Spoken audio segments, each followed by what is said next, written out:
Hello, I'm Don Demonzoné from Dumbest of All Worlds, and normally over there we do comedy videos, but today I'm going to talk about something near and dear to my heart. Cataclysmic Ice Age floods. Now you're thinking, Don, the only Ice Age disaster I care about is the fifth movie where they launched the disgusting rat creature into space. And personally, I agree with you, but at least we have somebody to blame for that. Turning back the clock 12,000 years, the Earth was a lot colder. They call it the Ice Age for a reason. And the thing about ice compared to other geological features is it can move, baby. Some glaciers move 30 meters per day. Most move about 25 centimeters, but that's still practically the Bugatti of geological formations. Yeah, I have no qualifications. Let's take a look at the channeled Scablands, a large region of area, about 2,000 square miles, in between Idaho, Washington, and Oregon.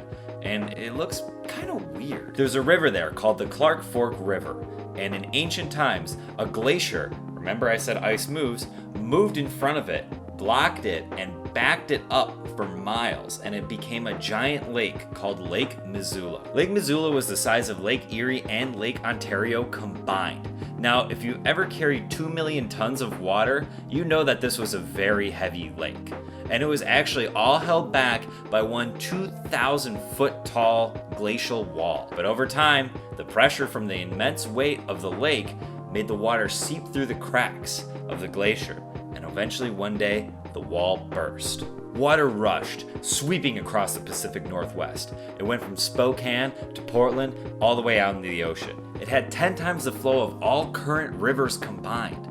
Its top speed was 80 miles per hour. The energy it gave off was equivalent to 4,500 megatons of TNT going on. Imagine a gargantuan wall of water, carving canyons out in front of your very eyes, tearing apart mountains with ease, carrying boulders of many tons as if they were rocks of a much smaller size and weight.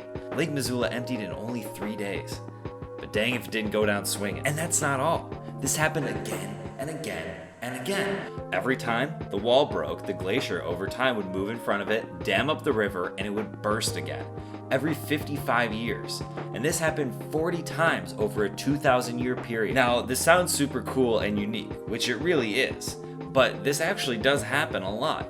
This is called a glacial lake outburst flood, or a GLOF for short. And it still happens modern day, though not as dramatic. Is there any connection between this flood and the biblical floods of the Bible and many other traditions?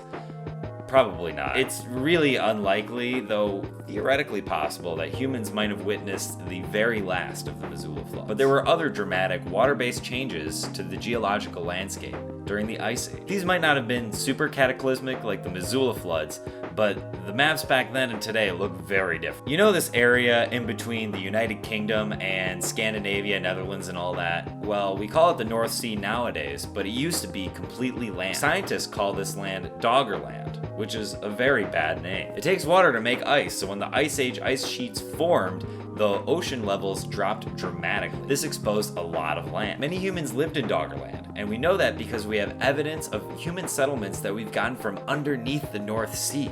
That's crazy. Here's some other dramatic changes. California's coastline was far further out than it is today. San Francisco back in the day would have been 100 miles inland. Florida looked super bloated, Italy looked like it ate too much pasta, and it was all dramatically different than what we know today. Dramatic changes actually happen a lot quicker than you might think. Thanks for listening, and watch out for any cataclysmic walls of water.